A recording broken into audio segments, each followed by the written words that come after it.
चलिए शुरू करते हैं हमारी पहली रेसिपी से, जो ज्यूइश कुजीन की एक बहुत ही सुंदर और मशहूर ब्रेडेड ब्रेड है, जिसे हाला के नाम से जाना जाता है।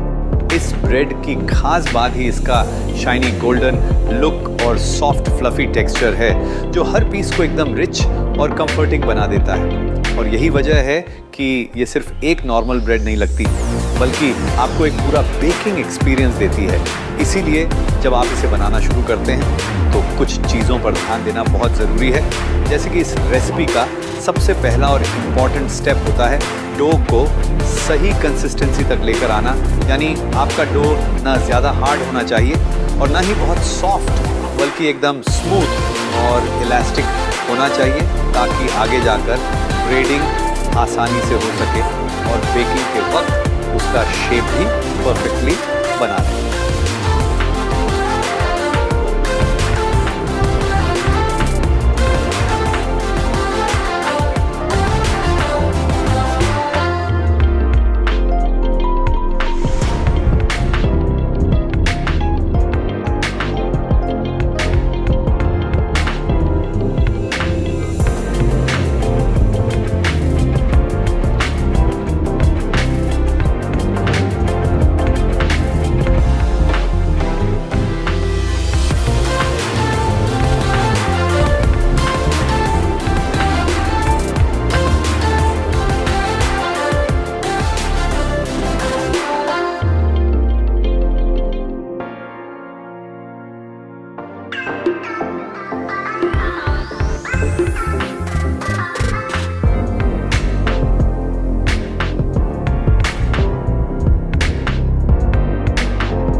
फिर आता है इस रेसिपी का दूसरा सबसे इम्पॉर्टेंट पार्ट, जो कि है ब्रेड। यहाँ आपको अपने स्ट्रैंड्स को एकदम इवन साइज में रोल करना बहुत ज़रूरी होता है, क्योंकि अगर स्ट्रैंड्स अनइवन हैं तो बेकिंग के बाद ब्रेड का टेक्सचर और लुक दोनों ही थोड़े इम्परफेक्ट लग सकते हैं। और इसके बाद आता है इस रेसिपी का तीसरा क्रूशल स्टेज, जो कि है फाइनल प्रूफिंग, जहाँ ब्रेडेड डो को बेकिंग से पहले थोड़ा वक्त दिया जाता है ताकि वो अच्छे से रेस्ट करे, धीरे धीरे राइज हो और हल्का सा पफ अप हो जाए। और यही वो स्टेप होता है जो इस ब्रेड को उसकी सिग्नेचर सॉफ्टनेस देता है। अब प्रूफिंग के वक्त आपको एक गोल्डन रूल हमेशा याद रखना है, ओवर प्रूफिंग बिल्कुल नहीं करनी है, क्योंकि अगर डो ज़्यादा राइज हो गया तो ओवन में जाकर उसका शेप स्प्रेड हो सकता है और वो ब्यूटीफुल ब्रेडेड स्ट्रक्चर रिटेन नहीं कर पाता।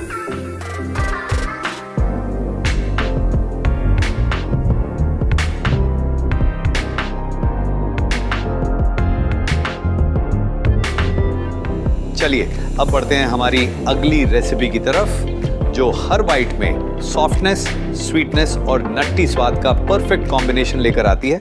और इस डिलिशियस रेसिपी का नाम है पिकान बनाना लोफ। इस लोफ की खास बात ही इसका मॉइस्ट टेक्सचर और नेचुरली स्वीट बनाना फ्लेवर है, जो बेक होने के बाद और भी ज़्यादा रिच और कंफर्टिंग लगता है। और जब इसमें पिकान्स का हल्का क्रंच ऐड किया जाता है तो ये कॉम्बिनेशन हर बाइट को और भी ज़्यादा मज़ेदार और सेटिस्फाइंग बना देता है। तो इस रेसिपी को परफेक्ट बनाने के लिए कुछ इंपॉर्टेंट चीज़ों का ध्यान रखना बहुत ज़रूरी है। जैसे कि इस रेसिपी को बनाते वक्त आपके बनानास बिल्कुल सही होने चाहिए और हमेशा बहुत ज़्यादा राइप बनानास का ही यूज़ करिए, जिन पर ब्राउन स्पॉट्स आए हुए हों, क्योंकि वही स्पॉट्स बनानास को और भी ज़्यादा स्वीट, सॉफ्ट और फ्लेवरफुल बना देते हैं। फिर दूसरी इंपॉर्टेंट चीज़ आती है, जो है इस रेसिपी का बैटर। फ्लावर ऐड करने के बाद बैटर को ज़्यादा मिक्स बिल्कुल नहीं करना है, बस जितना वो कंबाइन हो उतना ही मिक्स करिए, क्योंकि ओवर मिक्स करने से लोफ का टेक्सचर हैवी हो सकता है और उसकी सॉफ्टनेस भी कम हो जाती है। और फिर जैसे ही ये लोफ ओवन में बेक होने लगता है, वैसे ही बनाना और पिकान्स की वार्म खुशबू पूरे किचन में फैलने लगती है, जो एकदम फ्रेश बेकरी जैसा फील देती है।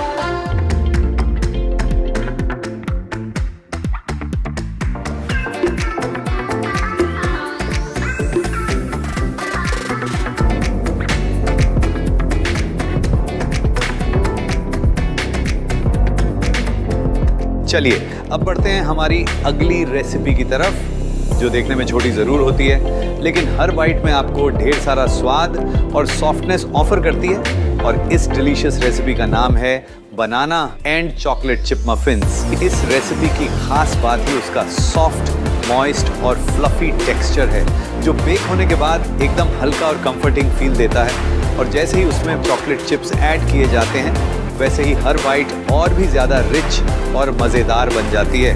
और शायद इसीलिए ये मफिन्स बच्चों से लेकर बड़ों तक सबको बहुत पसंद आता है।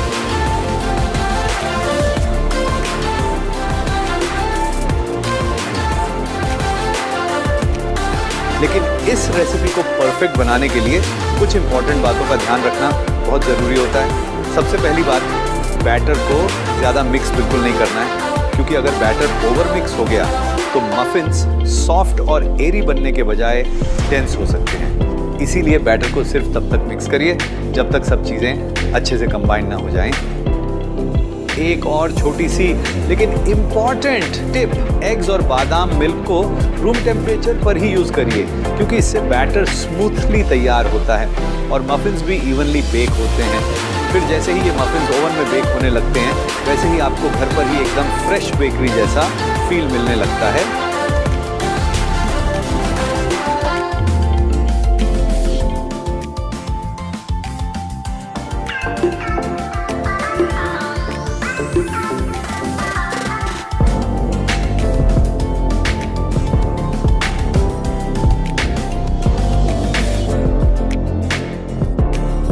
चलिए अब बढ़ते हैं हमारी आखिरी रेसिपी की तरफ, जो अपनी सॉफ्टनेस और हल्की मेल्ट इन माउथ टेक्सचर के लिए बहुत पसंद की जाती है। और इस ब्यूटीफुल रेसिपी का नाम है मिल्क ब्रेड टैंगजोंग स्टाइल। इस ब्रेड की खास बात ही उसका अल्ट्रा सॉफ्ट, लाइट और फ्लफी टेक्सचर है, जो हर बाइट को एकदम सॉफ्ट और कंफर्टिंग बना देता है। और शायद इसीलिए ये ब्रेड सिर्फ खाने में ही नहीं, बल्कि बनाने के प्रोसेस में भी बहुत सुकून देती है। इस रेसिपी में सबसे इम्पॉर्टेंट रोल होता है तंगजोंग टेक्निक का, जहां फ्लावर और मिल्क को पहले हल्का कुक कर एक स्मूथ मिक्सचर तैयार किया जाता है। और यही स्टेप ब्रेड को उसकी सिग्नेचर सॉफ्टनेस और मॉइस्चर देता है, जिस वजह से ये ब्रेड लंबे वक्त तक भी सॉफ्ट बनी रहती है। और जब डो तैयार हो जाता है, तब एक बहुत इम्पॉर्टेंट बात का ध्यान रखना ज़रूरी होता है। बेकिंग से पहले डो को इतना राइस होने देना है कि वो लोफ टिन की लगभग 80 से 90% हाइट तक पहुंच जाए, क्योंकि यही स्टेप ब्रेड को उसका परफेक्ट शेप और एरी टेक्सचर देता है।